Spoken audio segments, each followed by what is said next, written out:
안녕하세요. Ayubowan, greetings. Thank you to the Seoul International Jewelry Conference organizers and GIA Managing Director Asia Pacific, Sung-Hai Moon, for making this possible. I come from a fifth-generation colored gemstone trading family. My great-great-grandfather, Prince Sali, began taking the exotic colored gemstones to the world fairs in Australia, New Zealand, and US over 100 years ago. He was passionate about Ceylon sapphires and moonstones at the time. His name was so synonymous with moonstone that till the early 1970s, the Dictionary of Gems and Gemology, written by Robert Shibley, referred to the moonstone as Sali's stone. My paternal grandfather took the gemstones to Hong Kong and went on to add value to the process by starting a gem cutting factory in Hong Kong. My maternal grandfather was always classily dressed in his silk white suits and was a lover of opals. My mother, a gemologist herself, says their playground was a mat with a mountain of opals at home. My father himself went on to traveling the world, mastering the art of cutting colored stones. My favorite game as a young child at the age of 10 was seeing which star sapphire has the best star. During my teen years, for us in Sri Lanka, it was the time when Ratnapura, our gem-rich town in Sri Lanka, was filled with Thai gem traders buying gewda to heat-treat them into beautiful colored sapphires.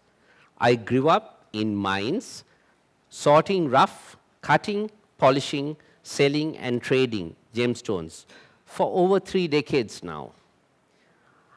I've had many mentors from around the world. My best mentor has been my customers.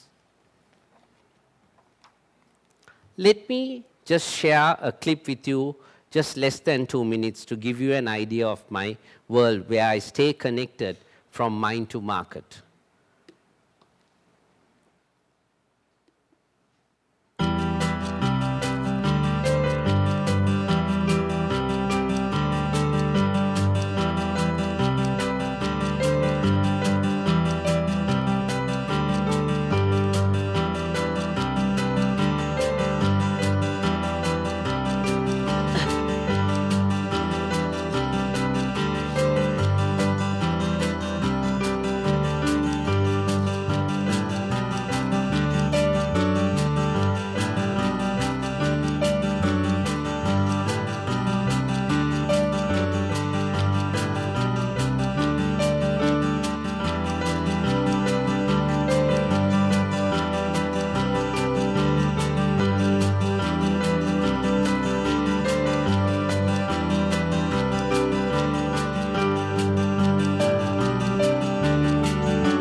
Today, we have this perception of diamonds, and then there is that of colored stones.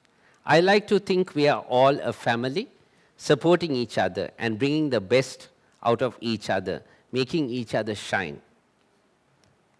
We love the shift when the industry transformed from being identified as precious and semi-precious stones to being colored gemstones.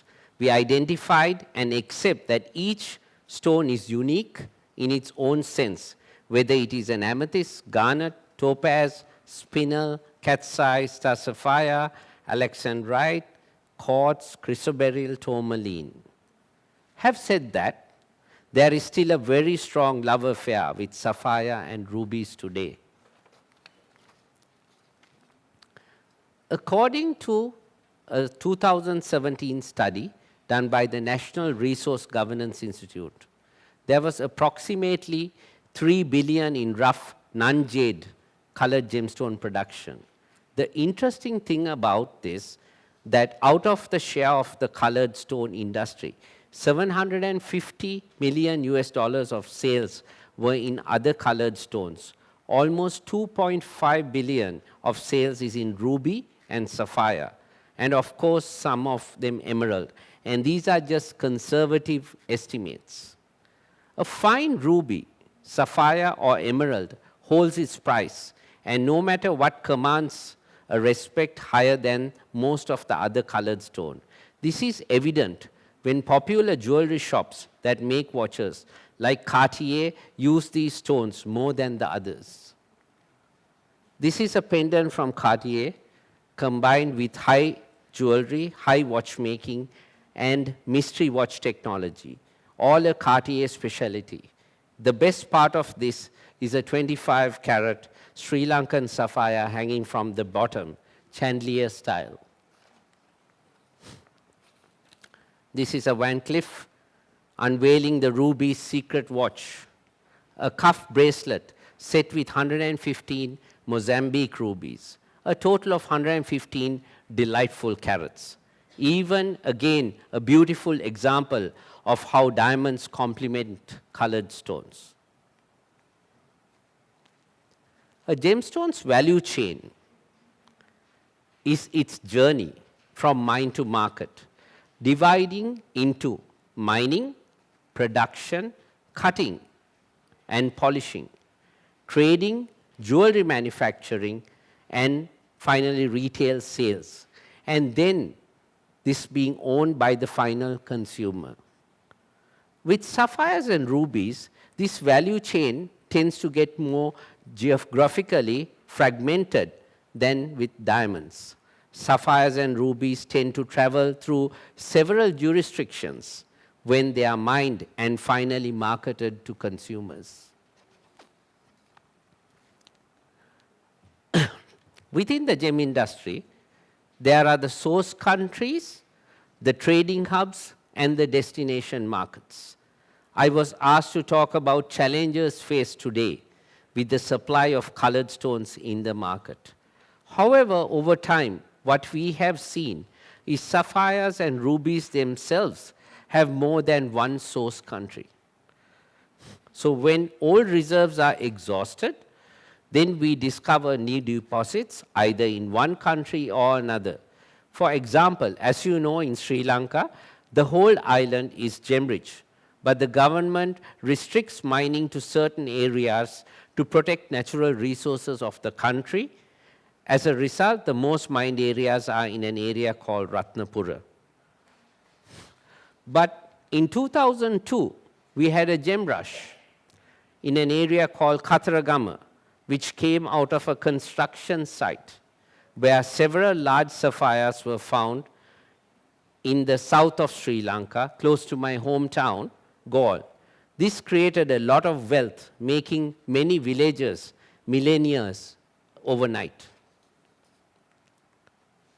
Last year, there is a sapphire rush in the rainforests of eastern Madagascar. We are finding many high-quality sapphires in this corridor, and according to my good friend Vincent Perdue, a French geologist, there will be a good supply there for the next several years. And many Sri Lankans who are able to understand the rough stone very well are there to bring it back to Sri Lanka to process and cut these gemstones. The famous rubies from Myanmar are now facing heat because of the human rights issues.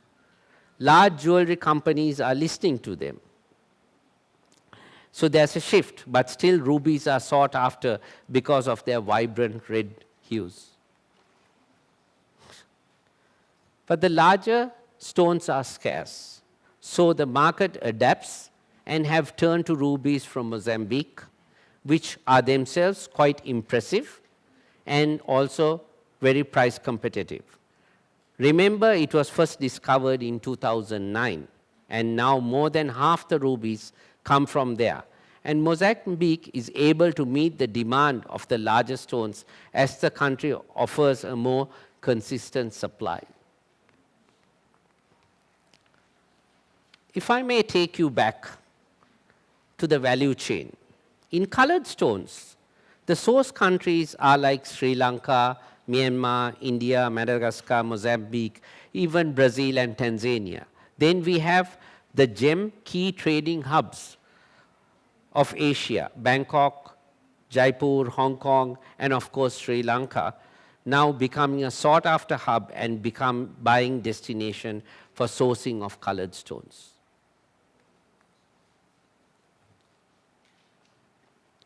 In between the source and the trading are the cutters, polishers, and heat treatment processors, and then post-trading, the jewelry manufacturers. But today, with the rise of interest in colored stone, there is also the shift in the type of human experience being sought. More and more people, the consumer, the jeweler, wants to know and have the experience, the great gem sources and trading centers in the world. They want to experience the true mine-to-market industry. Recently, we had a group tour of jewelry and gem dealers and manufacturers visiting Sri Lanka and doing an experiential trip of the mine-to-market process. One of the participants, when asked what was the best part of your trip, said that her best part was feeling that when she came out of the mine. Countries like Sri Lanka offer this. Consumers and jewelers are fascinated with the best of our traditional practices like the blowpipe, and also they learn the modern technologies and business models. Sri Lanka is also a great example where gemstone mining and environmental conservation has worked together.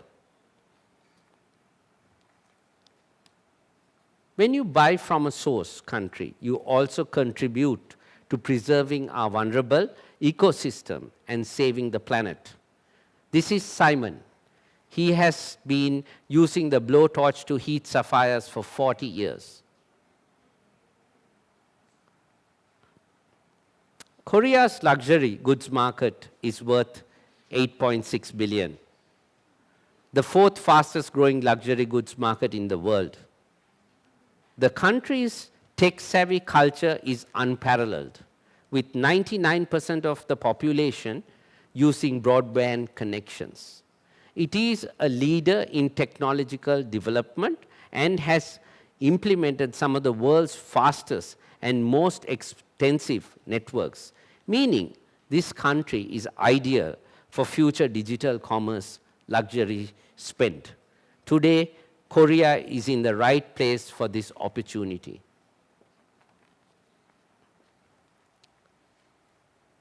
Although my history and roots go back 5 generations, today I feel like a startup. Entrepreneurship, innovation, and technology is an integral part of moving forward. The global business makes it easier for anyone who wishes to take up the challenge and grow into a profitable business.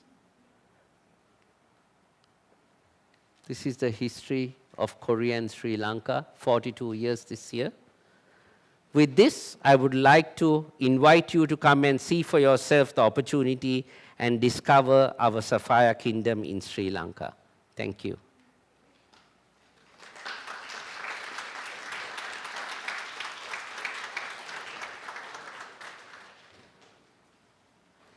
Do you guys have any questions? Or?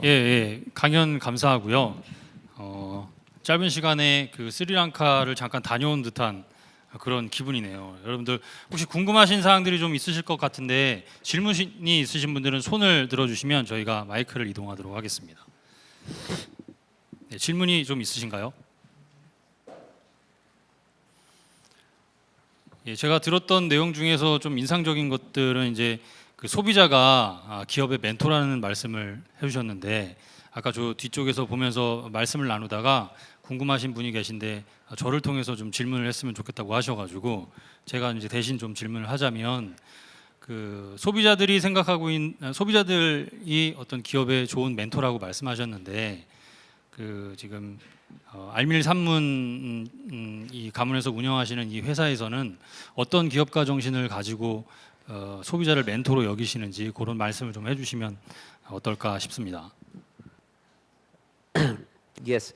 So basically, today we have a place where we have the opportunity to go out and look for the different types of material, whether it's a sapphire, ruby, or emerald, or a diamond, and it's about understanding what each customer wants. Because when you do mining, you find thousands of stones, right? Each customer, one customer might want only 2% of that particular, what comes out of that particular mine or that mine run. So what do you do with the balance 98%, right? The mine has to be profitable. It has to be able to sell the rest of the gemstones. So you have to be customer-centric and understand what each person wants, and then divide, separate what each region. So we have a global market because technology today, we have access to everyone, right? So it's not what traditionally what you used to do. For example, my great-grandfather would have easily have access to a couple of 100-carat stones at any given time.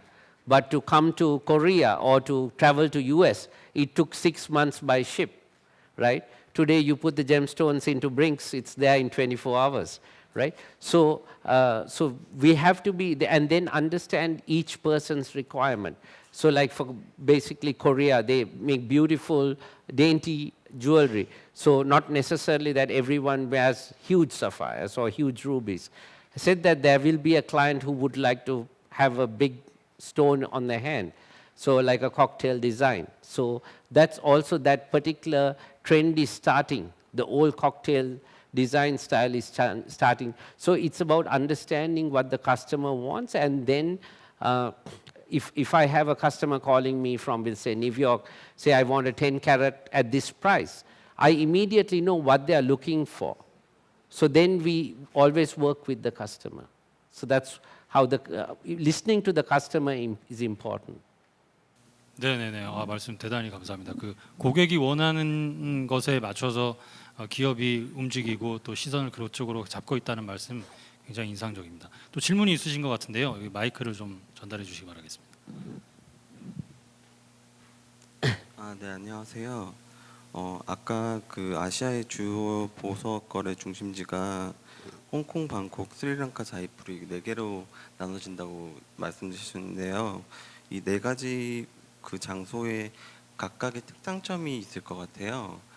그 좀 설명해 주실 수 있을까요? 그 네 허브에 대한 특장점. Yes. So initially in the 70s, Hong Kong was it was the trading hub. So that's one of the reasons that my father and my grandfather moved there. They had their cutting factory there. So when Hong Kong became expensive and with different reasons, a lot of dealers moved to Thailand. And then Thailand became the hub. Thailand became a manufacturing place where cutting was happening, where foreign gemstones, so gemstones found anywhere in the world was able to be brought there without too much difficulty, right? And then they started processing it there. So actually Thailand took a lead even with the Sri Lankan gemstones because Sri Lanka didn't have the capacity to move at the level that Thailand did. So and even today, Thailand, if you have a shopping list, you go there, you are able to pick up within 3 days, right? 3 to 5 days. The Thai companies sometimes are able to finance the customer for 3 months. So you are able to do a lot of things with the Thai companies. Hong Kong still remains one of the easiest port of entry to do business. A lot of people have confidence in Hong Kong. They're comfortable. So that's where the strength of Hong Kong is. Thailand still manufactures. As they used to be a source country, right? One of the things that my relationship even to Thailand goes back to 62, because my father used to go and buy Thai rubies, Siam rubies, which is no longer available in quantity, right? So that relationship, and he was one of the first people who was taught by the Thais how to heat the sapphires in 77, right? Until 82, nobody knew that they were heating sapphires or gewda in Sri Lanka. Sri Lanka, what has happened is, in the last 10 years, they have upped their game. They are good in their cutting. Their heating process of the sapphire is very good. Then, because of we are finding gemstones in Africa in the last 10 years, a lot of deposits, we have people from Sri Lanka who have very good knowledge about the rough stone. So they are able to go and buy the big rough stone, the special stones, the big stones, and they are buying, they are very strong in Africa. They buy it, they bring it back to Sri Lanka, and making Sri Lanka now a marketplace. In Jaipur, they do a lot of manufacturing. Of course, emeralds happen. They do from very low commercial goods, beads, to all the way to other high-end goods. So those are the 4 trading hubs. 답변이 되셨나요? 네네네. 또 혹시 질문 있으신 분은 손을 들어주시기 바라겠습니다. 네, 이쪽에 옆으로 마이크를 좀 전달해 주시고요. 발표 너무 잘 들어서 감사하고요.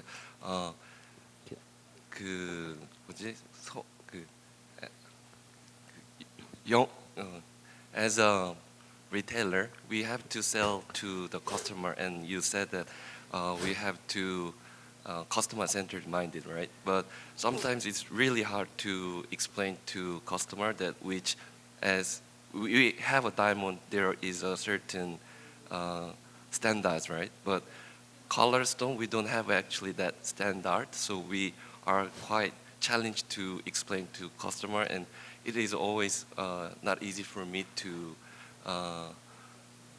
explain everything in detail, from mining to end user. So that's always challenging me. So I want to know how can we differentiate, how can we approach to the customer, and we want to have more knowledge about the customer, that the color stone is this, such as we cannot explain this is pigeon blood, this is a vivid red, and all different colors, right? So I'm always challenging to how can we give them better understanding of gemstones. So could you help me? Yeah. to Yes, very good question. And I think in the age of technology, and everyone today wants the word deal. So what happens is each client will have different requirements, right? So at the end of the day, one of the things is beauty, rarity, and durability is what's all about gemstones, right? In the last, we'll say 10, 15 years, we have all these different kinds of certification, different colors that are being used. But at the end of the day, it goes into durability, rarity, and that part as a gemstone, as a special stone. Diamonds are different, right? It's forever. Sapphire may be for eternity, we don't know, right? But said that, how we approach a client is to understand their needs. Sometimes too much information which is available because of technology today can also drive a consumer to confuse them. So I was having this discussion with Mrs. Rappaport this afternoon as well, right? So it's about not driving the consumer to buy a Chanel bag instead of a Sapphire when they come into your store to buy a piece of jewelry. And also, we are sometimes connected, the jewelry industry is connected by romance or something like this, where you buy it for engagement, after the 10th anniversary, 25th anniversary, so the customer comes to see you only 3 times, right? So which is not what we really want, right? So we want, if it's a girls and the ladies are the consumers, we need them to come, they have to buy on their own, they don't need the decision from their fiance, boyfriend, or their husband, where they can buy on their own. But the answer to your question is, it's finally the beauty, what looks like, we'll say you take 8 colors of sapphire, right? The blue sapphire, but 8 shades, right? You keep it on your finger, right? What looks good on you is the final point, right? So you have to go into customer-centric marketing, be able to have the confidence, because if the customer is buying for an investment, that's different, right? So when my car sales guy in Sri Lanka trying to sell me an Audi, so I say, oh, this model is not very, it's not, aftermarket is not great. So then he says, Mr. Sammoon, you're buying a car to drive, not to resell it or invest, right? So gemstones, there is an investment grade, right? There is, and which holds value all the time, right? But somebody gifting or celebration, we have to just make them comfortable, right? I agree, certification is good, transparent is good, all that works well, and it should be. So I hope that answers the question. Thank you. Thank you. 네, 또 질문 있으신 분 있으신가요? 네, 앞쪽에 예. 중국에서 보면은요, 스리랑카 그 딜러들은, 전시자들은 사파이어나 모든 그런 컬러스톤을 굉장히 쉽게 팔더라고요. 그러니까 스리랑카와 중국 그 정부 사이에 무슨 그 세금 관계나 모든 그런 혜택이 많은지, 특별한 그런 FTA가 있는지 설명해 주세요. Yes, so we are in the process of finalizing the FTA. We've also had a change of government in 3 years, from 3 years ago. So some of it is very complicated, the way they have put it down. But yes, at the moment we do have a relationship, a strong relationship.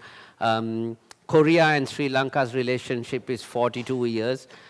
Sri Lanka and China's relationship goes over 70 years. When we vetoed on their behalf at the UN. So they look at us as a good friend from many years back. So because of that, we have some good relationships, and that has helped us. Thank you. I think so. Yes. 그 정말요. 굉장히 중국하고 스리랑카가 그 교류가 굉장히 좋은가 봐요. 그러니까 모든 다른 태국이나 뭐 인도 회사들은 정말 팔지를 못하는데 스리랑카 컬러스톤 회사들은요 굉장히 그 중국 보석쇼에서 어마어마하게 비즈니스를 잘 하고 있더라고요. 그러니까 Yeah, I yes. think that's very helpful. Yes, they are. Thank you. It's been good. Can I have another question? Sorry. We are Yes. all gemologists, right? Yes. 그 스리랑카에서 아까 그 아프리카에서 사파이어를 사다가 아프리카 사람들이 스리랑카에서 사파이어를 팔아요? 아니면 스리랑카 사람들이 그 아프리카산 사파이어를 스리랑카산으로 팔아요? Yes. Actually, one of the reasons we didn't grow as a hub for a long time, because the Sri Lankan government felt that we should only sell stones found in Sri Lanka. So this was the way they thought. But in 2012, I actually sat on the board of the Sri Lanka Gem and Jewelry Authority, which governs and regulates the industry, plus licensing of the miners and the dealers. So one of the things that we managed to lobby is to allow free flow of gemstones to Sri Lanka. So anyone can hand carry gemstones into Sri Lanka, and we will clear by just paying $200, even a truckload, but you have to hand carry it into Sri Lanka. So we can now bring any gemstones from anywhere in the world, and it gets processed. So one of the reasons that we looked at this model is from about 25 years ago, when from US, Mr. Martin Trust, who's an entrepreneur and apparel entrepreneur from New York, he became a partner, and today we have such good factories where we service Marks and Spencer, Victoria's Secret, Gap. So because of that, the level of factories, the ethics used inside the factories are great. So this is one of the reasons, like even if you want to set up a factory in the gem industry, Sri Lanka can play a very good role, and now you can bring the stones from anywhere in the world. I have another question. But those are sapphires from Africa? Yes, well, all colored stones. Gems. Okay, so but just since you're in the sapphire business, yes. how much of them are heat treated? I think today you are talking about 10 unheated to 90 heated. So if everyone wanted to buy an unheated sapphire, right, then you'll have to have deep pockets and you'll have to have big budgets, right? The good thing from how I look at it is that everyone can afford a sapphire, right? Whether you spend a couple of $100 to you want to spend $2 million on a stone, you have the ability to own a sapphire. So that's the good thing about it. So when it comes to, we'll say, a special stone, a collector's piece, then obviously you have to pay the price. I mean, good things don't come cheap. 네, 여기 또 질문 부탁드리겠습니다. 아밀, 한국에서 만나게 돼서 반갑습니다. 스리랑카하고 전 이제 보석과 사람 오상필이라고 합니다. 스리랑카하고 저하고 비즈니스를 한 것은 92년서부터 벌써 한 20여 년이 지났는데요. 한국의 많은 분들이 스리랑카하고 실제로 비즈니스를 많이 하고 있습니다. 스리랑카 지금 아밀 회장님께서 스리랑카로 돌아가시면 한국에 그 사파이어에 대해 프로모션 하실 계획은 없으신지, 아니면 프로모션을 해주셨으면 너무 감사하겠습니다. Yes, definitely, because I've already started promoting. I've shared it with our association members as well. And actually my first engagement was with one Mr. Kim in 1993, 1994, when they used to come to Sri Lanka and to our Hong Kong booth and buy big sapphires. So yes, I would love for the Koreans to engage more with Sri Lanka. 네, 더 질문이 있으십니까? 네, 여기 또 마이크를 옆으로 좀 전달해 주시기 바라겠습니다. 미얀마 광산에서 요즘 인권 문제에 아주 직면하게 되어서 다른 산지로 눈을 많이 돌리고 있다고 하는데, 제가 미얀마 쪽에 광산은 어떻게 돼 있길래 이런 일이 일어나는지, 또 요즘에는 모잠비크에서 많이 나온다고 하는데, 이런 많이 나오는 모잠비크랑 미얀마 광산, 스리랑카 광산 이런 거는 각각 어떤 차이가 있는지, 어떻게 해서 모잠비크가 제일 많이 나오게 됐는지도 궁금하고요. 그래도 많은 산지로, 다른 산지로 눈을 돌리고 있다고 하는데, 미얀마에서 나는 루비를 가장 또 높게 쳐주는지 그게 궁금합니다. So basically, I think I'm sure Myanmar will sort out its human rights issue soon. But what happens is when a source finishes, it's the resource, right? So what happens is in Africa at the moment, the land is mass, and they are able to do large-scale mechanized mining in those areas, like companies that are doing large-scale. Other than that, even in Mozambique and other African nations, we are finding whether it's rubies, we are finding emeralds from Ethiopia, which has been like some fine stones have come out. The shift is from different resource points. So otherwise, to be honest, I think gemstone will be something only you'll see in the museum, right? So we are lucky that there are new mines that are opening up, especially in the colored stone, right? If you take a spinel, for example, take it back 20 years, nobody wanted a spinel. Today it's what, $15,000, $20,000 a carat, right? So it's about rarity, right? So we are very happy that places like Africa has opened up, because of that you can have a sapphire or a ruby ring or pendant on yourself, right? Otherwise you'll be only going to see it in a museum. 질문이 또 있으신가요? 네, 한 번 더. 제가 질문을 좀 잘못 드렸는데요. 그 과거 일본에서 태국에서 일본의 그 루비를 프로모션했던 것처럼 스리랑카 그 보석협회에서 한국의 보석협회하고 그 프로모션 하실 의향은 없으신지 여쭙던 겁니다. We are happy to do it. 적극적으로 돌아가서 검토하셔서 서로 회신을 주고받으면 좋겠습니다. For sure. Let's do that. 젠프레즈 박준서입니다. 좋은 말씀 많이 듣고 있고요. 스리랑카 사파이어가 개우다가 자꾸 고갈되는 그런 상황이라고 하는데, 지금 그 사파이어가 채굴되는 양과 앞으로의 전망은 어떠신지 말씀해 주세요. The volume is one of the reasons is that we are very conservative in our mining process. The government doesn't allow mechanized mining. We actually reduced it to about 5% 4 or 5 years ago. We are allowing it again. We are going to allow it to start a few more mechanized mining to happen. But Sri Lanka as a resource, as a source, remains rare. So we are finding gemstones, not that we are not. The potential is there. We have a lot of, like right now we are having a lot of development in our country. So when the development is happening, you are building a road, suddenly you find sapphires. So it's amazing, right? Said that, we are having a very strict control. After the mining is completed in particular areas, it has to be put back into its original format so that it can go back to agricultural land, so the environmental is safeguarded.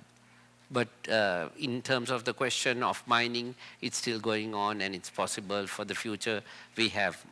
예, 그 가격은 한 10여 년 전보다 지금 현재 오른 상태입니까? 아니면 뭐 옛날하고 비슷한 가격이 유지되고 있는지? Of course, it has gone up a lot. It has gone up a lot. So one of the things is the Chinese market driving gemstones in Asia, and we've actually found that some countries that were more mature or has been in the industry from, we'll say, the 80s or 90s or 70s, they have not caught up with the price that China or Hong Kong customers are paying us.